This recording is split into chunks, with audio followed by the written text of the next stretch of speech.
So, hello all. I'm very much excited to invite Julia to our show.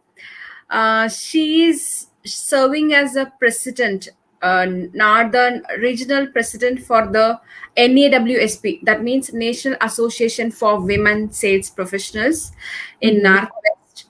And she performs sales coach, sold over $250 million. That is amazing. And she works over 2 decades as a top tier performance in corporate financial services, and her mission is to enhance the performance of women in sales and the to up level their sales, women in sales. She works with entrepreneurs and B2B sales mainly to strengthen their vulnerability and also focus on mindset. I also believe mindset is very important to to really do great sales. And the major part is her passion is to help women in sales. I'm sure many women here, the audience, they love this. That's why I brought her, because she's so much keen to help many women as well as in India. So welcome to the show, Julia. Thank you Happy so to, much. yeah. I'm so happy to be here and contribute and provide value to Thank women you. that are listening to your to this program and provide as much value as we can. So thank you for inviting me. Yeah. So first question is, just tell about yourself, how this sales journey has started. Is there any challenges you face being a woman? Yes. So let's go ahead and just get real. Sales, when I first got into sales, it wasn't that I was seeking, being in sales. I've been in sales for 25 years. So it's been a long time. But when I first got into sales, it was really to help my mom. We moved from Mexico. Spanish is my first language, English is my second language. So we moved from one country to United States, and I needed to help my family, my mom, feed all of us, which are 5 kids, so big family. And I still had to go to school full time, so I needed to find something that could help me. And I remember, looking up, to become a salesperson, to really make as much as you want. So I was naive, but at the same time, I needed to get something that would pay me as much as I could, believing that. And a couple of days afterwards, I became a salesperson. I was selling knives, kitchen knives, door to Oh my, door. okay. And I learned, it was the first thing. So you asked, what are the challenges? So the first thing, it's my very first job. The second thing is I don't speak the language very well. So I have to, I was reading a script, Oh, word for word.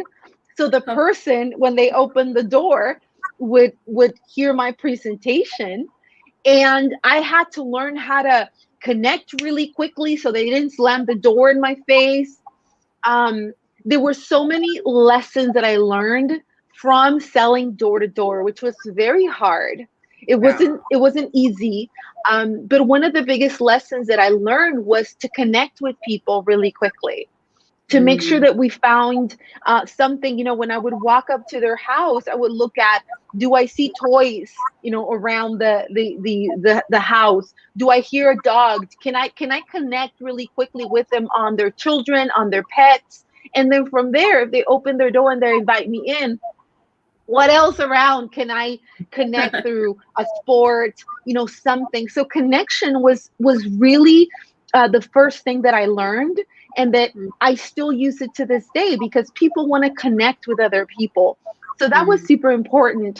Another big lesson that I learned that it benefits everybody on this call is the concept of qualifying the clients that you're talking to.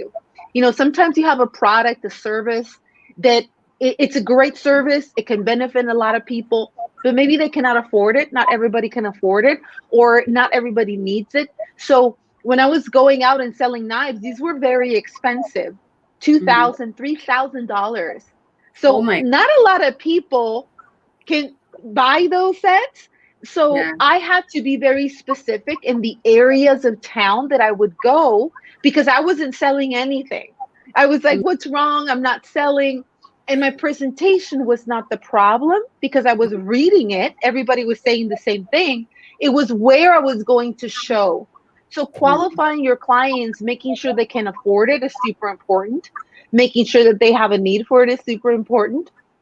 And then from there, I sold the set to somebody that worked in a big financial company that offered me a job.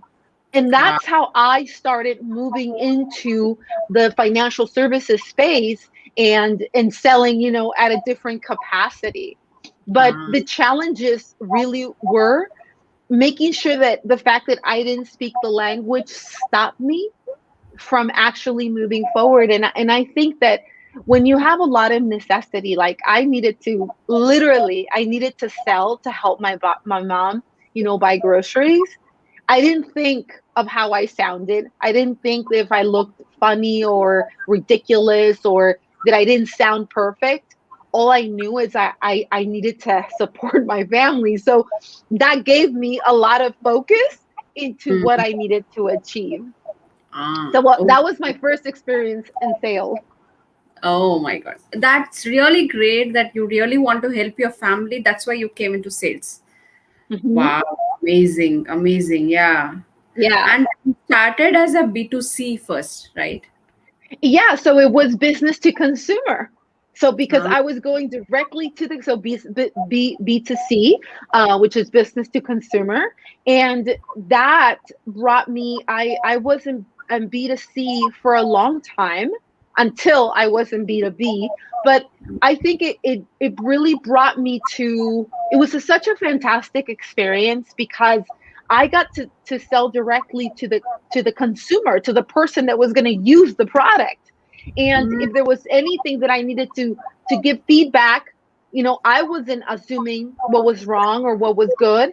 I was hearing it directly from the consumer, the actual person using it. So I thought that that was an incredible piece of schooling in my sales career, working mm, directly with the consumer. I thought it was a fantastic way for me to understand that in sales, it's not just creating the product or a service, but what is the consumer saying about it? How are they experiencing it? Do they need to tweak it? Do they need to change it?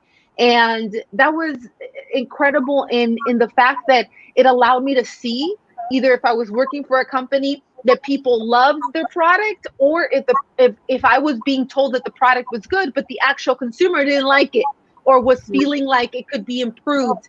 So it was very important that I got that piece in my sales trajectory. mm. But have you felt any differentiation between a male and female, or it's the same? When I'm selling to males and females, Yeah, oh, like how yes. they treated you. Is it different or is the same? So that's good. So the question is, did men treat me different than women? So when I think I was very young. So I started selling at 17 years old. Oh, Um, and so when I first started, I think that the being young, sometimes I wasn't taken seriously. And one of the things that was super important for me was to be very, very, very knowledgeable, not only about my product, but about the struggles and the challenges that my consumer or my client would have.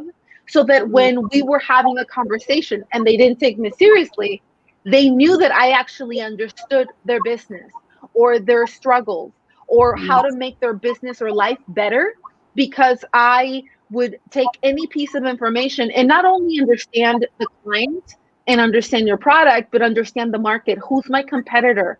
What is something else that is out there that I don't have in terms of the service that I'm providing? And how can I get ahead of it so that I talk about it in a way that benefits also not only the client, but the sale that I'm about to make?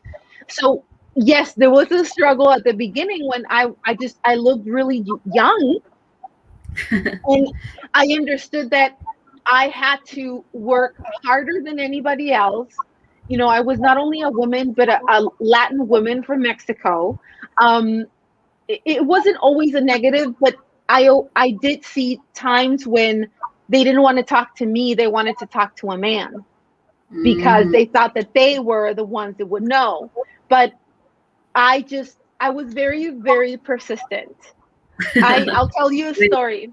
I was told one time when I had a meeting that the only reason that I got that meeting, the person told me, was because I didn't take no for an answer. Like they Mm. told me no 5 different ways, and I said I had solutions for the no's 5 different ways, and they Uh, said that they were just super intrigued because I wouldn't take no for an answer. wow, Um, great. so I thought, okay, so that gets me somewhere. But I think it's important to just know why you're doing it so that you don't get distracted by the people that don't want to see you succeed. Mm. Does Agree. that make sense? Yeah, very much. Mhm. Yes. So, want to know like I want three best selling skills which you can tell others who are watching. Okay. Which works for you? So three things that have worked really, really well for me. And of course there's a lot of Yeah, different things. I agree. Yeah.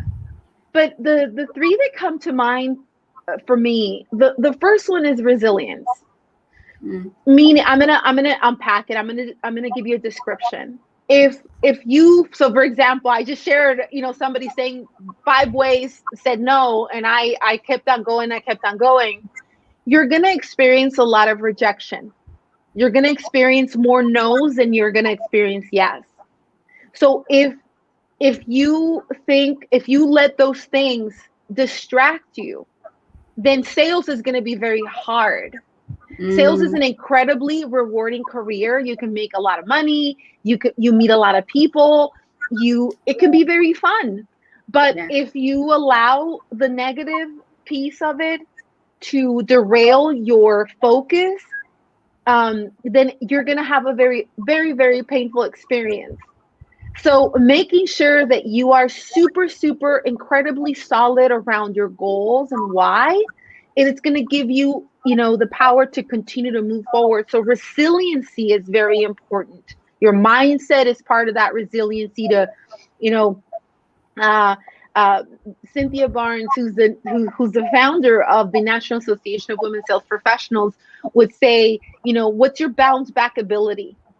Mm. So you have to have that ability if you have a setback to move forward, because it's not a question if you're going to have setbacks. You're going to have them. Everyone. The matter is how fast you bounce back from them. How fast do you continue to move forward? And it happens. It doesn't matter what industry you're in sales. It doesn't matter if you're a man or a woman in sales. This is the people that continue to move forward are the people that just look at that as a learning opportunity, and they just keep going to, to what they need to continue on to achieve their goals. So resiliency is number one. Okay. Number two, I believe being happy, having a positive outlook on life it's not just important, it's a requirement in sales. Because so I'll give you some stats. There's a book that I really love and I recommend. It's called the Happiness Advantage. And there's a stat in there that says that positive salespeople outperform pessimistic salespeople by 56%. Oh my God. Okay. 56%. That's a Wow. lot of people. That's huge. So it pays to be positive. It pays to look at things from a positive standpoint. I mean, I'm not just saying think positive thoughts and things will be okay. You need to make positive, take positive action Mm. to move things along. But if you're focusing on the positive things that are happening to you and you're being grateful for the little wins, if you have little wins or big wins, then that's going to continue to move you forward. Because if you focus on the negative, all you see is negativity around you. So it's very important to be selective on the things that you're allowing your thoughts to ruminate on. Mm. So Agree. resilience, having a positive Yes. outlook is super important. And the third is, be an expert in your field. Be disciplined around your marketplace. What's happening. Be a student about continuing to learn in your industry. So you're in sales, achieve to be a trusted advisor by the people that buy from you. Try to bring things to them that they might not be aware of. What are the changes in the market that are going to affect them directly? Maybe they're not thinking about it in that moment, but it's going to be having a ripple effect. If there's some changes in the economy that are going to affect their clients, and therefore they're going to need you, make sure that you're staying abreast to what's happening around you, not just on your product knowledge and not just on what they need to succeed, but also what companies are coming into the market that are doing what you're doing. What's the advantage, the advantage that they're bringing in, the strategic advantage, and how can you become better? Maybe get a certification, maybe learn right now, for example, let's take COVID pushed a lot of companies into the forefront of modern selling. So now it's virtual selling. So if you're not comfortable being on screen, and you need to kind of brush up on that, there's a lot of platforms right now that are teaching, how to sell through virtual meetings, how to prospect virtually. If you don't know how to do that, guess what? Here's an opportunity for you to learn. So you're staying abreast, you're changing with the times. So I think I'm always a student of sales and of learning. And I've been learning, modern selling. I've been learning how to sell through the screen, how to create videos for prospects. And that's something I didn't used to necessarily do, but I learned that this is super important. So I started learning how to do that. Of course, you may say it's a little bit of an advantage that Julia has, because I've created courses and I, use the camera and all that kind of stuff. But at the same time, I'm teaching others how to do the same thing, different clients how to do this as well. So those are the top 3 things that I would focus on. There's a lot of different things that you can focus on too, but try to look for the things that are that help you get better and that give you that edge to become even a stronger saleswoman. So number 1 is resilience, and number 2 is being resilience. Yeah, being resilience, and number 2 is positive mindset, being happy within yourself, and number 3 being a student. You should always be a student to learn, to update, not only your product, what is around is happening, right? Right. Be an expert. Exactly. Yeah. And as I see, you also works with B2B sales and entrepreneurs, right? So my question is, if you want to work with an entrepreneur, what is a prerequisite you see to choose a right entrepreneur for you? So I'm going to go back to basics. Sales 101. Qualifying goes both ways. It doesn't just go with, you're qualifying, the company's qualifying you to see if you would be a good vendor or a good, person for them to contract. But you're also qualifying who you're going to be doing business with.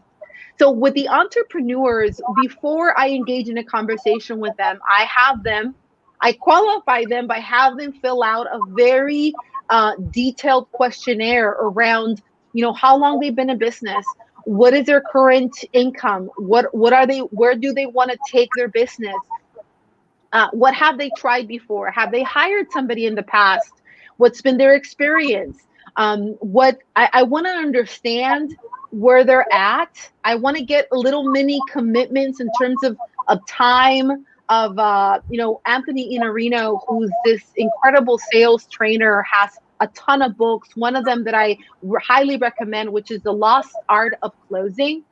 And he details really well in his book how to get commitments upfront from the clients, their time commitment, money commitment, change commitment. Are they open to change to see different results? So I think the important thing, without going too into the weeds of it, is to understand, where is this person, this entrepreneur prospect, at? Are they willing to invest, to make a change? Are they willing to invest time? Are they willing to invest money? Are they open to the possibility of doing things differently to see results? And if Mm, they're giving me green light, meaning like they're answering things in a very open mindset, that makes me comfortable that they're going to be also open to my methodology. If they say, well, from 1 to 10, I'm probably a 5 in how much I would like to invest money, how much I would like to invest time, that tells me that that person's not ready to work with me. Does mm, that make sense? So I have to make sure that I'm qualifying them. Also, in addition to having a questionnaire before we jump on a meeting, a Zoom meeting like this, I have to make sure that my messaging in my marketing, in my copy, is actually pulling in people that I want to work with, people that are ready to go to the next level. If you're starting out, or maybe if you're not starting out but you don't have the desire to change, we're not going to be a match. correct. Yeah. So it's important to continue to qualify and be polarizing in your marketing. uh, Polarizing meaning that you are really, really pushing back the people that don't agree with you, and you're pulling in the people that say, yes, I want to work with her, she's speaking my language, I like what she has to say. And to do that, you have to have an opinion on things and not be afraid to share that opinion, so that people that really resonate with you follow you and want to have interaction with you and potentially work with you. Okay. So polarization is so much important, right? Whether they're It's very coming important. I aligning think so. well, right? Yes. Okay. Then my next question is like, okay, now you have the client. Okay. So Mhm. what is the marketing strategies? Like, how do you scale up the business? Just some ideas for us. So I want to preface this by saying that there's so many different strategies depending on the type of company or the type of business that you have. So what I'm going Mm, to share is very general, right? I recommend working with somebody directly to help them build a customizable plan for them. But one of the things that you need to focus on is if you're going to be scaling, so you have to have built an infrastructure on your marketing piece, um, mainly your go to market strategy. What do you have currently that's working? What do you have that is not working? And what mm, can we build on that from the pieces that are working? So it's important to understand if my marketing is actually attracting the right clients, but I'm not getting enough of them. Okay, so that is working. How can we create marketing campaigns that duplicate that create much more awareness? For example, if if you are if your ideal clients are on LinkedIn, right, you want to make sure that, and if you're getting LinkedIn responses but not enough, so that's an indicator of something that is working. So what we need to do is put together a marketing strategy. How are you pumping content? Are you inviting people to gated content? So for example, for the ones that don't know what gated content is, it could be like, hey, put in your email here and we'll send you on a checklist around the things that you help people with, so they get value off of getting their email, and you're building an email list of people so that you can continue to nurture them. So that's one piece of it. The other piece is, where what is your business, and how are these people finding you? Do you do virtual events? Do you do well, now yeah. in-person events are starting, but that could be like a lead generator where you're getting more people. So that should be something that you're concentrating on. If you are building a new service, for example, well, we need to understand who is buying the service, how can we build awareness for the service, and how can we attract, right, the main things that I teach, especially with entrepreneurs, is a three pillar methodology. The first pillar is we have to build your entire marketing, your messaging, your copy, your qualification. So everything goes in that bucket. The second would be, what is your actual enrollment conversation? What is your sales process? How do you take them from the top of the funnel, meaning they're just building awareness, to actually wanting to be your client? So Mm, that has to be very important, so that when you are talking to them, you're highlighting what you do in a very simple way that makes them feel like this is exactly what I need to either get the results that I want, remove the struggles that I'm facing currently, and be on my way. And then the last piece would be your offers. The offers should be something that is a must have, not a nice to have. So what are you including in those offers that makes it irresistible for your ideal buyer? And again, it's almost like a rinse and repeat, and a lot of tweaking and a lot of testing. You're always testing what's working, and you're removing the things that are not working, so that you can, scale from that standpoint. But remember, what business you're in.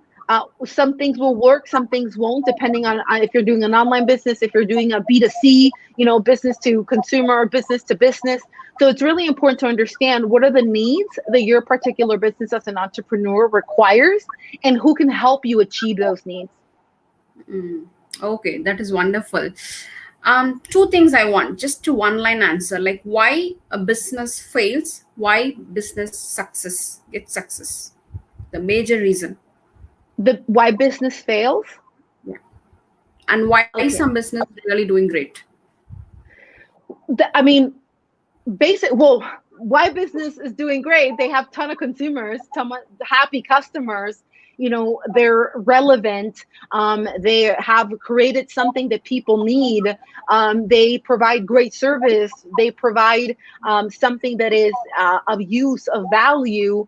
And another company that is failing, there's so many different things that could be happening. They probably have a bad product, or they have bad customer service, or they don't take care of their clients. There's so many different things that could be happening. It's not just one singular thing. So it's important to understand what is my buyer saying about my product. Are they happy? Are they raving fans where they're sharing with everybody about how great of an experience they had with me? Are they buying once and never buying again? There has to be also, one of the great things is surveying your clients. When you send out a survey, when you actually have communication with them, they can directly say and be very unapologetic, like, I loved your product, but your customer service is terrible. So that's something that you need to fix. Or I didn't like your product. I like you, but your product sucked. Oh my God, well, tell me about it. How can I make it better? So I think there always has to be that's such an open-ended question, because it could be so many different things that are failing and so many different things that are really good. Let's take Amazon, for example. It's a huge company. There's a lot of things that Amazon is doing right? They're getting your products really quickly. They are, they're super responsive. Do you always get what you want exactly how you want it? No. But they're really, really good at making things right. So it's when they do something that is not, it doesn't leave you feeling great about the company, but they respond super well, then that builds trust. That makes you want to, okay, I'll give them a second chance. But if Amazon, let's say, had a great delivery service, but a lot of their products sucked and they didn't do anything about it, they would be losing a lot of market share, because they're not fixing that is keeping clients to come back and come back. So the first thing is stay close to your clients, stay close to your customers, hear them, making sure that they are happy with you, either with the product, with your service, with the way that you're delivering things. And that applies to every industry. It doesn't matter what you do. Those are very fundamental things that have to be working. And what is your daily habits which you follow, which you can say others to follow? Yeah, so I think it's very important. When you're in sales, it's a very high demanding job. Okay, yeah. It's not a 9 to 5 where 5 rolls around and you're done. Emails come in. So I think it's super important to manage your mindset very well, very early, and think about the things that center you. For me, is faith, is really having quiet moment in my morning and looking at what are the blessings in my life, and what are the things that I'm going to go out to achieve, and having that prayer time. Another thing that's super important to me is exercising, because if I don't exercise, if I don't feel good, I don't perform well. That's just bottom line. So those are things that are non-negotiable for me. And then also, having mindfulness. And mindfulness, it can mean so many things for so different people. Do little things that make you happy, that make you relax, that make you feel good. It could be yoga. It could be, putting on a mindful app and just relaxing your mind, because you're going to be doing so much in the day. You need to prep your mind to be ready for that.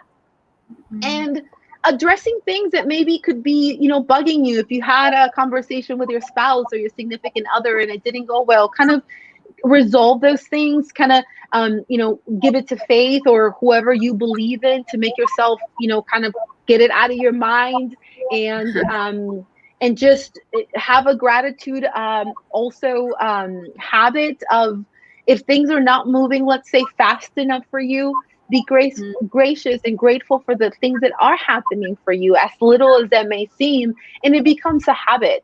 So I think it's not only important to have physical fitness, but have mental and faith fitness, so that everything is working together.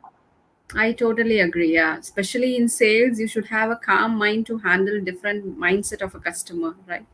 Yes, because it could be you. I think you've hit on something super important. Not everybody's like you. People have different temperaments, different ways of operating. Some people can be controlling. Some people may need a little bit of nudge to move them ahead, and you need to hold space for them. And in order for you to do that, you need to have space for yourself, so that Uh, you are keeping calm. So I yeah. think that's super important to acknowledge and to talk about. And like, what do you think the women? Why there are very less women in sales now? Well, gosh, I wish there were more, because it's very fun. It's a really, I think,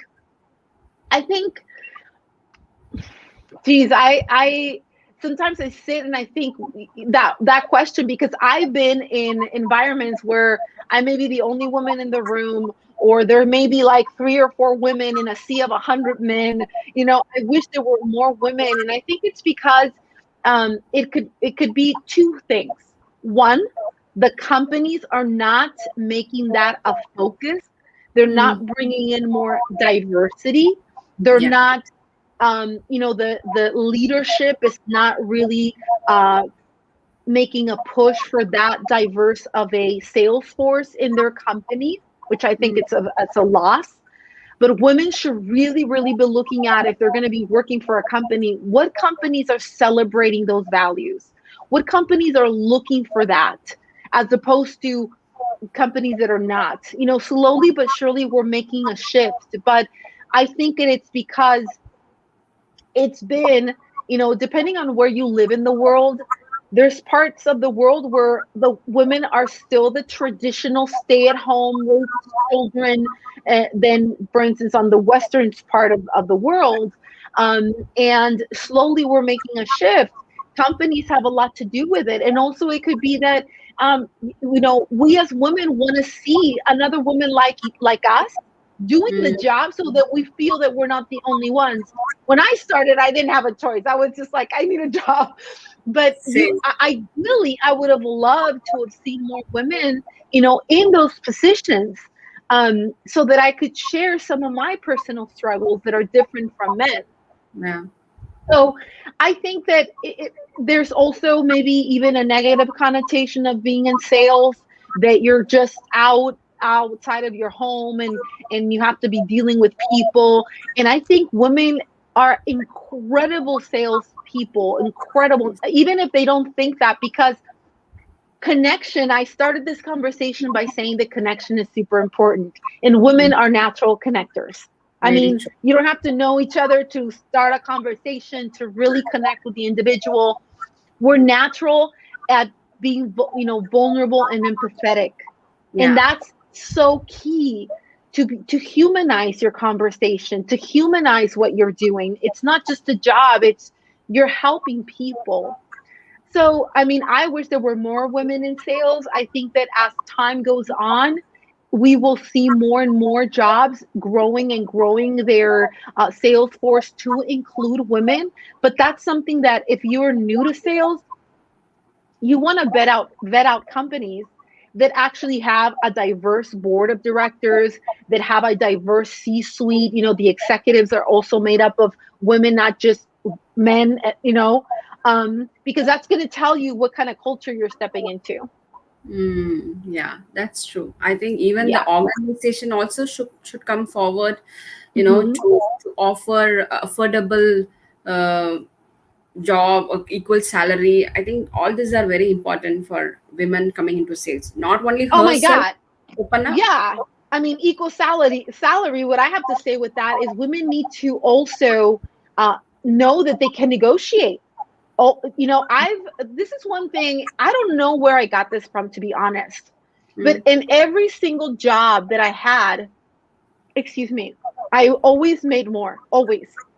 wow. I would always ask for more than I thought I could make. I would always, I mean, I think that if you're not looking out for you, the company is not looking out for you.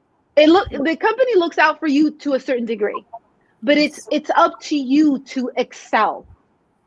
So women and men are socialized differently. Women are taught to be modest, to be the peacemaker, to you know to take what is given to them, right? And men are taught to fight for what they want, to go out there and to do. So we need to change the conversation from, I've been known to negotiate and to really look at, okay, well, I want this, I want that, how can we negotiate? If you can't give me this, how about a day off on this day? How about, like, because I always knew that I needed to provide an opportunity for my siblings. So Mm, I was doing it already, and it has helped me now that my siblings are older and they don't need me. It has helped me keep that habit going and move and really think about. There was one company that I changed the incentive plan. It took me a year and a half to do it, but I did it because I mm. wanted to make more money. And once Okay. they shifted for everybody. But Wow. I think, when I shared with intimate people in my circle what I was going to do, they laughed at me. They're like, Julia, you'll never get it done. And I said, well, I'm never going to get it done if I have that attitude. So let me see what I can get done. And Mm. persistence, right? Being resilient. It took me 18 months. Oh But then my God. I made almost double what I used to make before. And it didn't have a cap. So I continued to earn more and more as years went on. Wow, that's a great achievement. I think Yeah. many women I've seen, like they think that if company knows me well, if I'm capable of getting more, they will come and give it to me. Like I don't No, need to ask. you're not in school.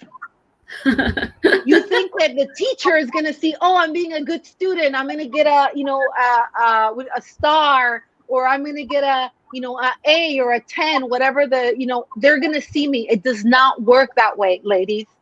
There's a saying, you don't get what you deserve, you get what you negotiate. So if you're not negotiating more, and if you're not looking after yourself, nobody's looking after yourself.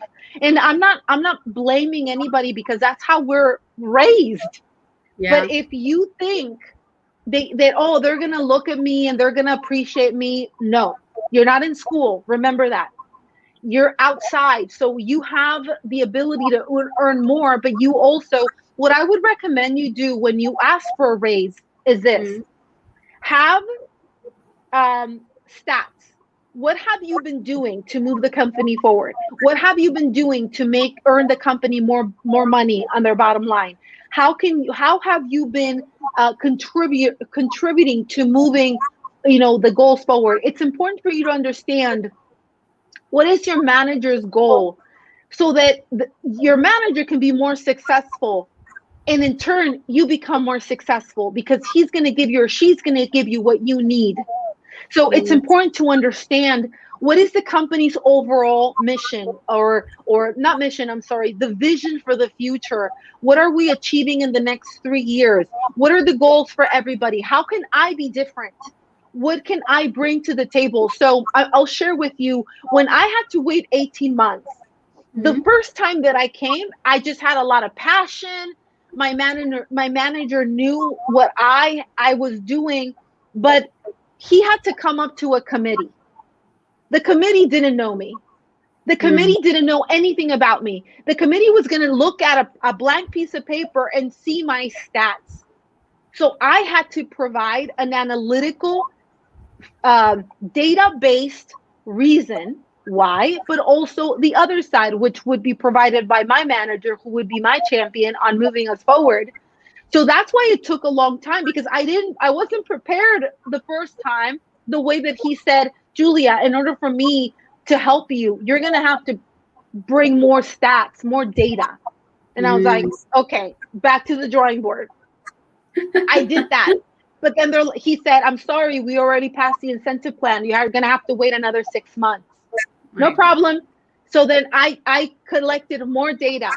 But then it happened, because I stayed on it and I stayed on it, and I learned that I can't just be passionate. I have to have data supporting that. And then you also have to understand what are you doing in order to move the company forward? What are you doing to contribute to the overall goal? What are you doing to become a more valuable asset to the company? Those things will help you get a yes. Mm. That's a very, very good suggestion to all the ladies here. I think Mm-hmm. that is the biggest challenge everyone face, to, how to ask, Mm-hmm. what to ask. There is a way Yeah. to, yeah, yes, I And agree. one thing I would say also is that don't wait for your review to come every 6 months or every year. You set up that meeting with your manager. What Mm, does my career path look like? I think I deserve a raise, and here's why. You're gonna have to initiate those things. And let's say maybe you say, well, Julia, money's not necessarily, I'm making enough. Money's not necessarily what I'm looking for. I'm looking for other things. Great. You can negotiate working from home. Now it's probably not a problem. You can negotiate certain days off of the week. You can negotiate. I mean, there's other things that you can negotiate. It's not only about money, which money is a huge driver, but you need to also be thinking, what are other things that are more valuable to me, that would make me feel better and more appreciated working there, that I can bring to the table. mm, But you need okay. to initiate those things. And you should prepare the data as well, right? Always prepare data, always come with questions, always start your conversation, in a collaborative way. If Mm, if you're asking, always try to share it in a way where it's like, how can we, I'm looking for, let's say you're looking for $10,000 more, or whatever that amount may be. Give them a range, and let's say, how can we collaboratively come to an agreement, mm, so they feel that they have a part in it, and it's not like black and white, like, if you don't give me this, I'm leaving. You know what I mean? So you want to make sure that it continues. You want to drive the conversation so it stays in a collaborative line, as opposed to, I want this, and if you don't give this to me, then I'm leaving, or I'm doing this, or I'm doing that. And that puts them in a different disposition to want to help you. I remember, like, when I had the discussion, it's a general discussion with my boss. I Mm-hmm. asked him, to reach this level, I want to be here. What Mm-hmm. I have to do so that I can reach it here. So he really, encouraged me on that topic. Mm-hmm. Listed each and every topic. You have to do this. You have to do this. Mm-hmm. Great. Reach. Yeah. So I think that's also one of the things we can follow. Directly ask, because your boss is a better person to tell you where you Yeah, have to, climb up. exactly. Right? Yeah. And Yeah, what so is, asking for, sorry, just one thing yeah, really quickly, just asking for feedback around, how have you seen me grow? What are the areas that I need to, become better in, that I can become more proficient so that they see that you're also open to feedback, you're opening to bettering yourself, and it's a give and take. They give you that, you also bring something to the table that they're happy with in terms of what they're recommending you do. Yeah. See, ultimately, what is the outcome the company wants you to Mm-hmm. make? If you fulfill the outcome, I think it is very easy for you to negotiate, right? Oh, super. Yeah, because they're getting, that's why I'm saying it's important for you to understand what is your manager's goal? What is the overall goal of the company? Because if they see you as a partner in that goal, you're not just someone that wants more, you're someone that wants to partake in getting them there. And Hmm. they want you happy. So Yeah. that's That's that's a great way to have a collaborative conversation. yeah. And your advice to women in sales. For what, like what specifically, like advices as to if they're starting out or Like, yeah, if a girl wants to come into sales, what is your Mhm. advice? So in at the beginning of the conversation, if you're just joining, I would recommend you hear it because I gave you three really great ways to look at it. But one thing that I would be super, that I would change it just a little bit is if you're coming into sales. I said this before. You want to make sure that you are joining a corporation, an entity, a company that is going to support you, that values you, that sees you as an asset to them. Because if you're coming into a company that all you see as men and Mm, they're really not willing to change, you're not going to be very happy. I mean, you're probably going to work really hard, of course, but right now it's about looking where you're celebrated, where you're celebrating and not tolerated. mm. Cynthia Barr taught me that, and I think that's so I remember. important, I read her quotes. right? Yeah. Yeah, Yeah. so that is super important. The second thing is, look for companies also. So look for companies that excite you. There, I always look for three things. Companies that are, innovative, technology wise, in their industry. It doesn't have to be a tech company necessarily, but they have to be innovative in their space. There have to be a leader in what they do, because that keeps me excited of representing or being with them. The second thing is they have to have an incredible solution, a product that you yourself would buy, that you would recommend to your family members, that you feel that, because when you're talking to people about it, you want to feel happy and energetic and passionate about the things that you're showcasing, because it's something that's going to do them good. So that has to be a truth for you. You're not going to feel the same way if you're selling something that's not very good. You're not going to feel enthusiastic to sell it. And the last piece is have fun. So look for a company that's fun for you to work at. Let's say that you like, space engineering, and they need a rep to sell, a part of something, right? Go to the things that you enjoy. So Mm, I enjoy financial services. I think it's super important for people to leave a legacy. I think it's, so I have a personal connection with that. But if I had a personal connection, I think, to something completely different, to the oil industry or to the, whatever industry, energy industry, well, you would have a personal story about that, or something. It just has to be something that makes you passionate, excited, that lights you up. Because yeah. again, this is, you're using your time, your youth, um, in building this career. So why not have fun with it, right? Why not do something that is fun for you to also, work at?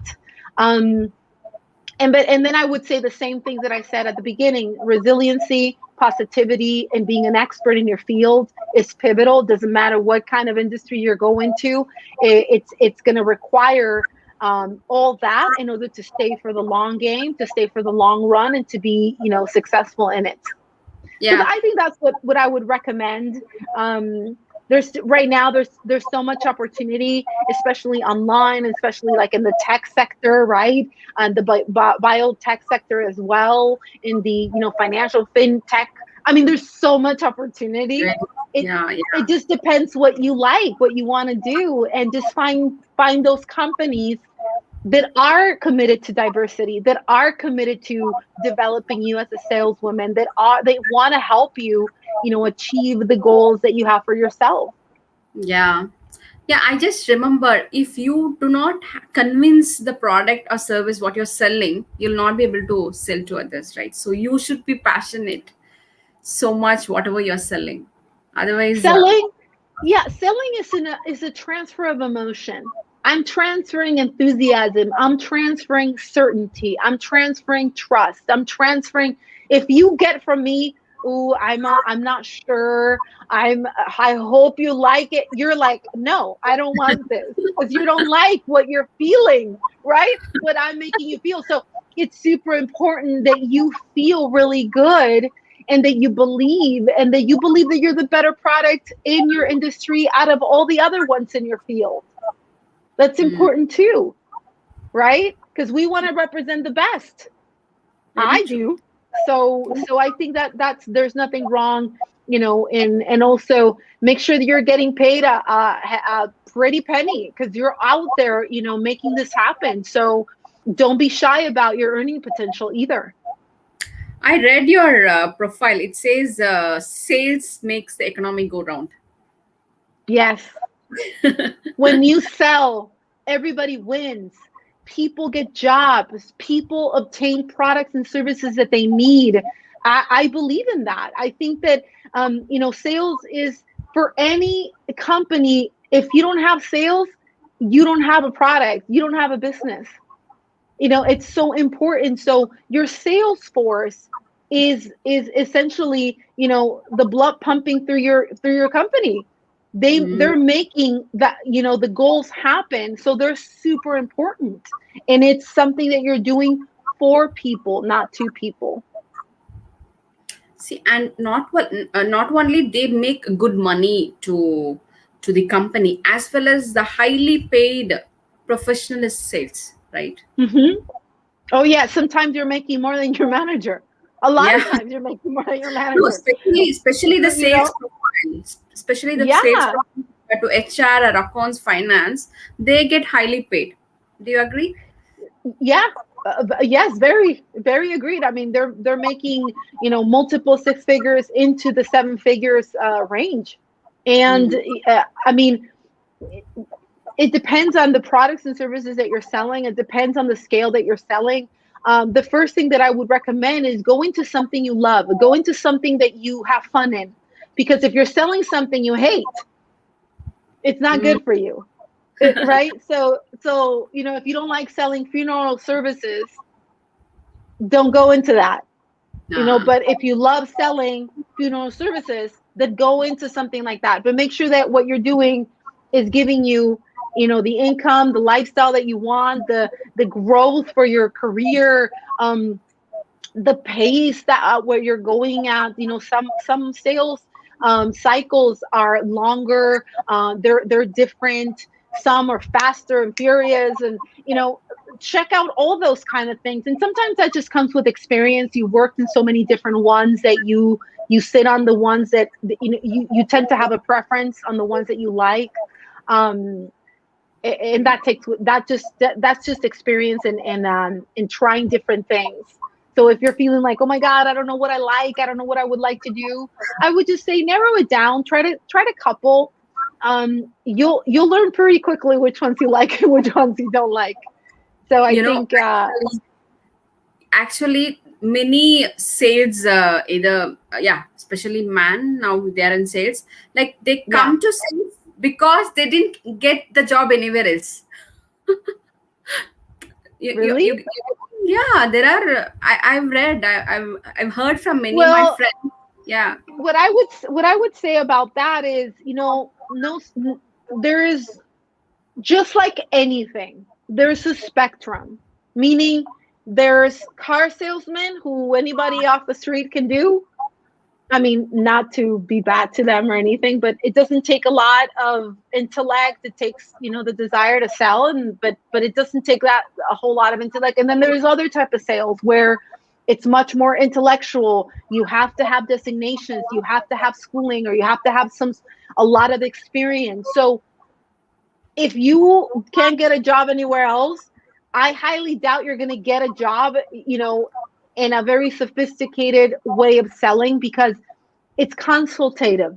It's not just, oh, sell to anybody. So I would say it depends on the type of what you're selling, what you're offering. There's a lower bar of entry, but it all depends. I mean, you're still going into the lowest entry so that you can build up your reputation and also build up your career. But I see sales as a very elevated profession because I also make it a point to engage in a very consultative way with my clients, honoring them, making sure that the product is something that they need, not just because I want to make money. I'm selling something that, is not beneficial to them. So, I created a program called The Art of Feminine Selling, where, I use qualification very, very heavily so that you are talking to the right people. And it's not, you don't talk to everybody. So I think that there is a spectrum between great salespeople and average salespeople. And the income is also a very great indicator of that. I used to interact with my channel partners, like distributors who buy the product from us and who sells. So many of them used to worry that they are unable to get a salesperson to the job, because the passed out, like who were complete the degree, the passed out, what they think, they want to have a comfortable job, like with the AC, they just want to sit. Yes. True, literally my distributors were said, like, I'm not getting a good salesperson. Nobody wants to come into sales. They think that, in a like they have to roam around, they have to travel. It is so tiring job, so they're not interested. Everybody prefers this IT, being in the office, sitting. Not me. I think it's definitely not for everybody, because it is very high stress. It is but it's also very high reward, so that's why you have to understand the things that you like and the things that you don't like. And if you don't like, talking to people, you don't like traveling, you're not going to like sales. So it's important to know yourself. What is it, the things that you like? But for the person that is super personable, that loves, making a difference for people, sales, it could be a very, very rewarding career for you, and lucrative at the same time. I agree. And like, what do you think is your secrets of success? My secret of success, I'm just very resilient. I don't necessarily, I mean, it's very hard if I want to achieve something that anything is going to get in my way. I'm just going to go and go and go and go and go and go. I won't stop, because talent is great, but consistency is better. You can have all the talent you want, but if you're not consistent and you're not disciplined, it's not going to get you very far. It'll get you in the door, because if you have talent. Yeah. But if you don't stay in and day out, I rather work very hard to achieve what I want to achieve. It may take me longer, but I know I will get there. So that's my secret, I think, to my success.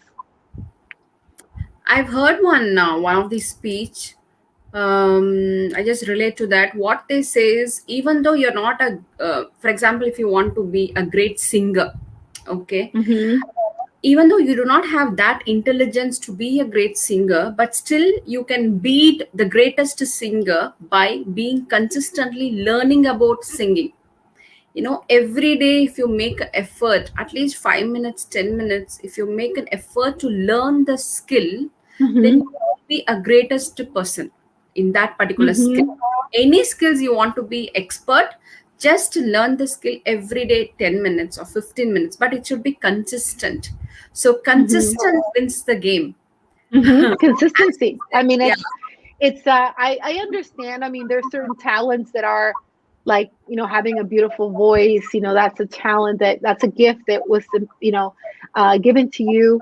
And there are other types, but they're very far between that.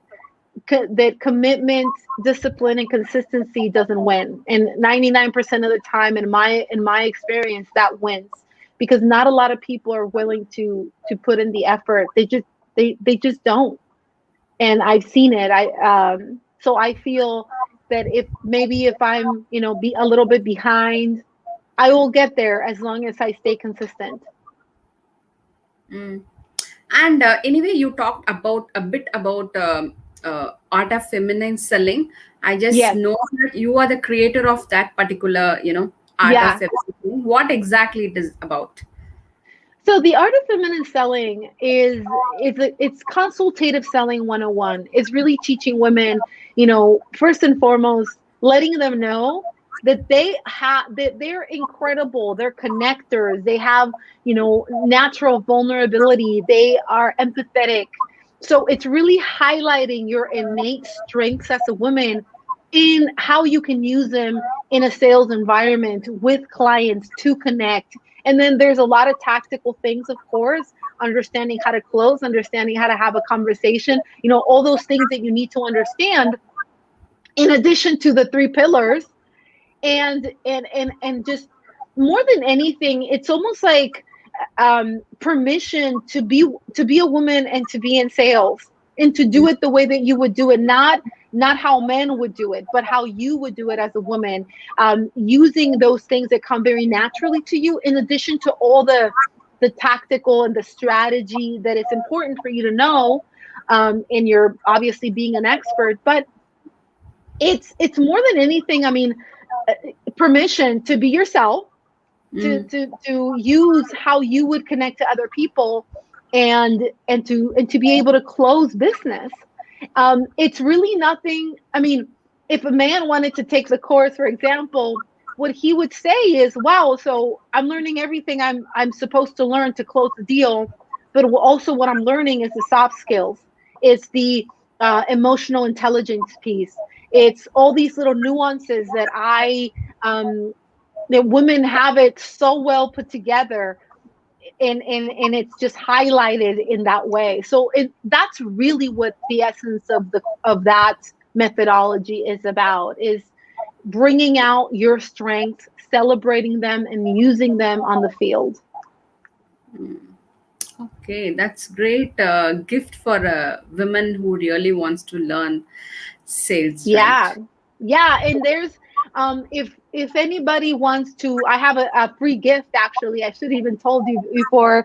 If anybody wants, I put together this kind of checklists of things to look at, the 5 things never to say on a discovery call.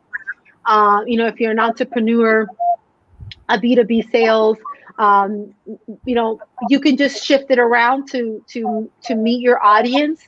But if you go to giftfromjulia.com, and you'll get a download, and it basically gives you step by step how to do it, what to do instead if you're doing it. That's just something super easy that you can follow if anybody wanted something, to continue the conversation. Wow, that will be great. Maybe I will put that in my comment box, the link. Yeah, I can put it here if you like. Okay. Yeah, you can put Gift. here. Yeah. I had completely forgotten about that, but that's something that it's right there. Giftfromjulia.com. Super easy. Okay. And Thanks.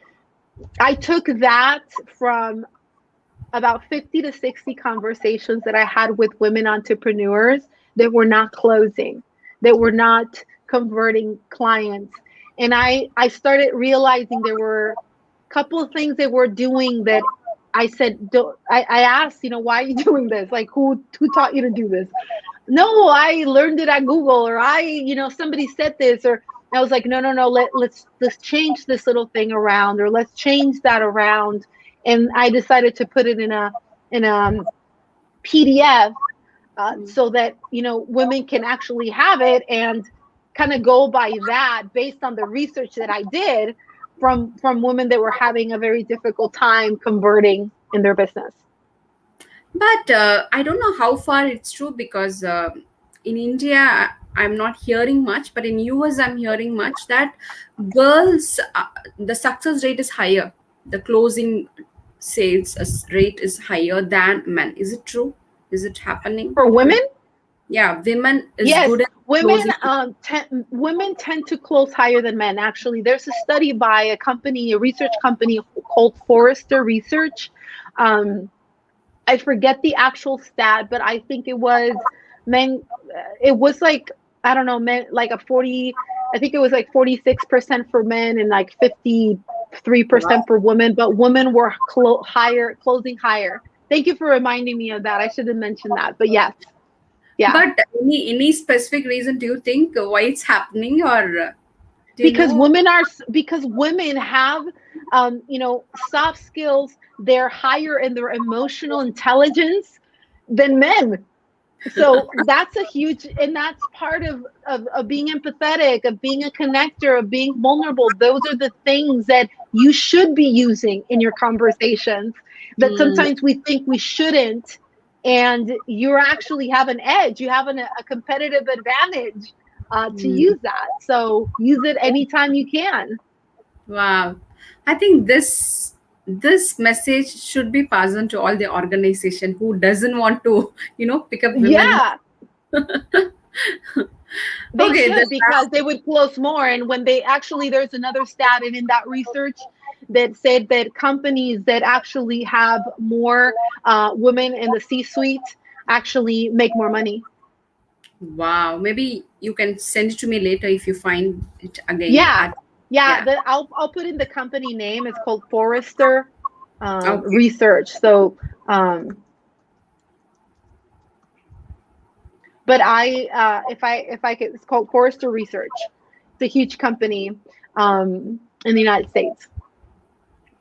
Okay, my last question is, like, you can suggest some of the books or a podcast which Mm. we all can learn. Yeah, so let's see. Of course, I'll mention a couple. One book that I really like because it continues to really reinforce why it's important to be positive is the Happiness Advantage.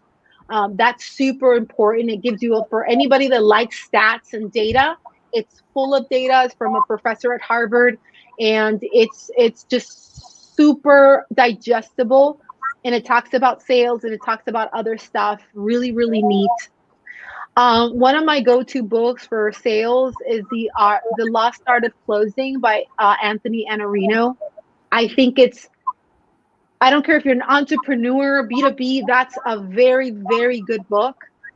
Super digestible. And I like his style. He's super direct. If I feel like I'm at a meeting with him, he's like right next to me. It's Wow. that good. And there's another book that I like called Persuasion by Robert Cialdini. He's been called the godfather of influence, and sales is influence. If you don't know how to influence somebody, if you don't know how to influence your kids to make their bed, if you don't know how to influence your spouse to go to this restaurant, you know, it's you have to learn how to do that. And to influence someone in sales, assuming it's a good thing for them, it's a piece that you need. You need to know how to be compelling. You need to know, how to influence, how to talk to people that they want to continue to listen to you. So that's going to be a great book for that. And there's two podcasts that I recommend. Of course, Cynthia Barnes, one of my mentors, came out with a podcast recently, and it's called Unstoppable by Cynthia Barnes. Highly, highly recommend. She interviews women in sales on high positions, all positions, in terms of field, inside, outside, and stuff like that. And then the other one is another mentor of mine. His name is Mario Martinez Jr. And his podcast is the Modern Sales Podcast. I think those two combined are incredible because it's going to give you a lot of real, world knowledge on what women in sales are going through and what are the trends that are working, not working, and stuff like that between both of them. So that's what I would recommend. Okay, great. I'm going to listen that. Cynthia's anyway, I'm listening. The other one I have to. Yeah, Cynthia, Unstoppable by Cynthia Barnes. I also used to listen Laurie Richardson, Women in Sales. Yeah, Lord, I think she got interviewed on that podcast by Cynthia. I think. I'm not 100% sure, but check it out. It's full of really, really great people on the And podcast. one more is Unstoppable Women in Business by Susan Chambler. Oh, I haven't heard of that one, but I will check it out. Unstoppable Women in Business. Yeah, yes. Excellent. Yes. She's I'll going check to it out. come next show. She's going to come. Wow, that's awesome. Congratulations. So that's all the talk show. So I hope you had a good time and really a lot of learnings. I hope all the women here and other salesmen, everybody are enjoying watching your show and learning a lot of things, mainly business, sales, in all the journal. I think it's a great learning. Thank you so much, Julia. Well, no, thank you so much for giving me the opportunity to share and to be of service to your audience and to your community. So thank you so much. Thank you. Nice meeting you. Bye. You Take too. care. Bye. Bye.